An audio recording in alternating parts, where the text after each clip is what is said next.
வணக்கம். நான் ஸ்ரீரங்கம் ரவி உங்களோட பேசிகிட்டு இருக்கேன். இது வாராந்திர நிகழ்ச்சி.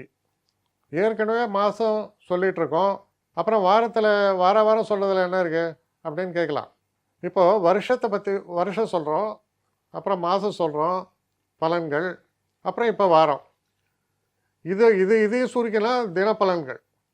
இல்லை என்ன வித்தியாசம்னா, தினப்பலன்கள்ன்றது ரொம்ப ஆப்டு, அன்னன்னைக்கு சொல்கிறது. அது ரொம்ப கஷ்டம், அதை மெயின்டைன் பண்ணுறது கஷ்டமாக இருக்குது. ஆனால் வார பலன்கள் ஓரளவுக்கு ட்ரபிள்ஸ் இருந்தால் கூட பரவாயில்ல, செய்ய முடியும். இப்போது இதில் என்னென்னா,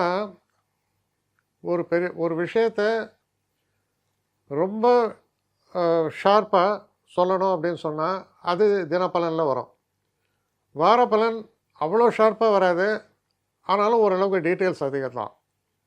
மாத பலனில் கொஞ்சம் டீட்டெயில்ஸ் குறைவு தான் வரும், ஏன்னா அது பேர்ட்ஸ் ஐ வியூ மாதிரி. வருஷ பலன் இன்னும் பெருசு. ஸோ இதுதான் வித்தியாசம். ரெண்டாவது விஷயம், நான் சின்ன வயசுலலாம் இருக்கும்போதெல்லாம் பார்த்தீங்கன்னா எனக்கு ரொம்ப பிடிச்சி நாங்கள்லாம் படிப்போம். அப்போ இல்லஸ்ட்ரேட்டட் வீக்லியில் பீட்டர் விட்டால்னு எழுதுவார். அதை படிக்கிறது ஒரு ஹேபிட்டு.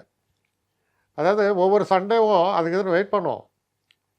ஸோ கிட்டத்தட்ட அந்த ஒரு பாதிப்புன்னு கூட சொல்லலாம். இப்போ நான் என்ன ஆசைப்பட்றேன்னா, ஒவ்வொரு சண்டேவும் இந்த வார பலன்கள் தரேன். இது டேட்ஸ் பேஸ்டு கிடையாது, 1ஆம் தேதி 7ஆம் தேதி அப்படியெல்லாம் இல்லை. ஒவ்வொரு சண்டேவும் வந்துடும். சாட்டர்டே மோஸ்ட் ப்ராப்ளி அப்லோட் பண்ணுவாங்க. ஸோ சண்டே வரும். இது valid from Sunday to Saturday.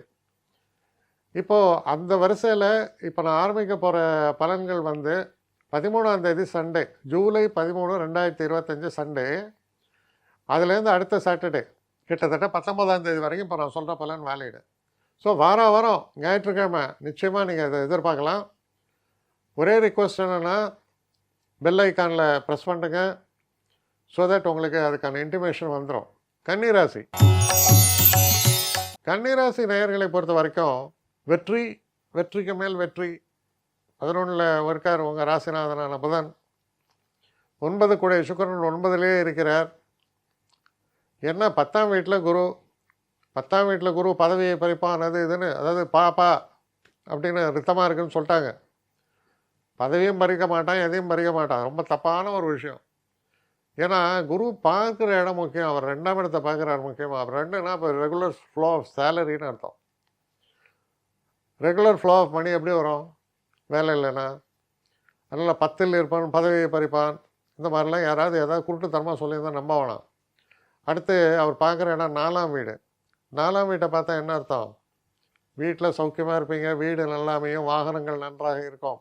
6ஆம் இடம் நல்ல ஹெல்த்தில் பிரச்சனை வந்தால் கூட அது சரியாக போகும்.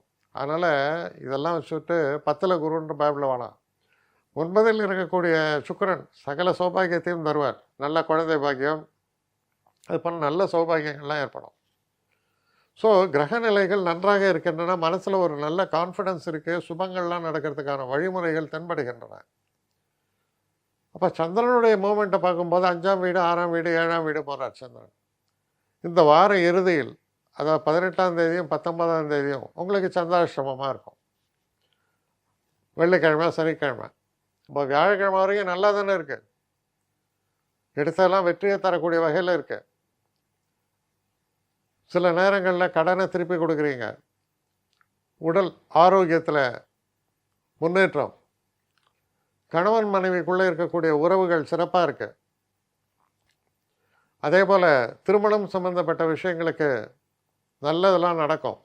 நல்ல பெண் அமையிறது, இல்லை நல்ல ஒரு ஆண் திருமணத்திற்கு அமைவது, இது எல்லாமே சிறப்பாக இருக்குது. அதனால் கன்னிராசி நேயர்களுக்கு நல்ல அதிர்ஷ்டத்தை தரக்கூடிய ஒரு நேரம், ஒரு காலம். சுயமாக சிந்தித்து சுயமாக செயல்படுங்க. பெரியவர்களுக்கு ஆசி, பெரியவர்களுடைய ஆசி நிறைந்த நன்மைகளை செய்யும். ஏன்னா 9ஆம் இடத்துக்கு அதிபதி 9ல் இருக்கிறார். அப்போ தர்ம காரியங்கள் செய்வீங்களா? நிச்சயமாக செய்வீங்க. அப்போ பல பேருடைய பாராட்டுதல்களையும் பெறக்கூடிய ஒரு காலம். இது எல்லாத்துக்கும் மேலே ஆத்ம திருப்தின்னு ஒன்று சொல்லுவோம், அது ஏற்படக்கூடிய காலமாக இருப்பதால் அற்புதமான காலம். மன நிறைவை தரக்கூடிய ஒரு வாரமாக இது அமையும். என்னை காண்டாக்ட் பண்ணணும்னு நிறைய பேர் நினைக்கிறீங்க. தயவு செஞ்சு என்னை காண்டாக்ட் பண்ணுறதுக்கு ஒரு மெயில் அனுப்புங்க, srirangamravi1@gmail.com. இது ஸ்க்ரீனில் பார்க்கலாம், இது அப்பியர் ஆகும். இந்த மெயிலுக்கு எனக்கு அனுப்புங்க. எனக்கு நிறைய பேர் அனுப்புகிறீங்க, நான் ஒருத்தன் தான் அதை பார்க்குறேன், செய்கிறேன். ஏன்னா இது வேகமாக செய்யலாம் முடியாது. ஒரு நாளைக்கு ஒரு 3 பேர் பார்ப்போம், 4 பேர் பார்க்குறோம். அதனால் கொஞ்சம் டிலே ஆகுது. கட்டண சேவை தான். இந்த கட்டணத்தை செலுத்திய பின்பும் கிட்டத்தட்ட ஒரு 5-6 நாள் ஆகும். சில பேர் நினைக்கலாம் கட்டணத்தை செலுத்தின உடனே அடுத்த நாளே பார்க்கணுன்ட்டு. அப்படி என்னால் முடியல. கொஞ்சம் பொறுமையும் நிதானமும் தேவையும் இருப்பவர்கள் நிச்சயமாக காண்டாக்ட் பண்ணுங்கள். என்னுடைய பெஸ்ட்டு சர்வீஸு உங்களுக்கு கண்டிப்பாக உண்டு. வணக்கம்.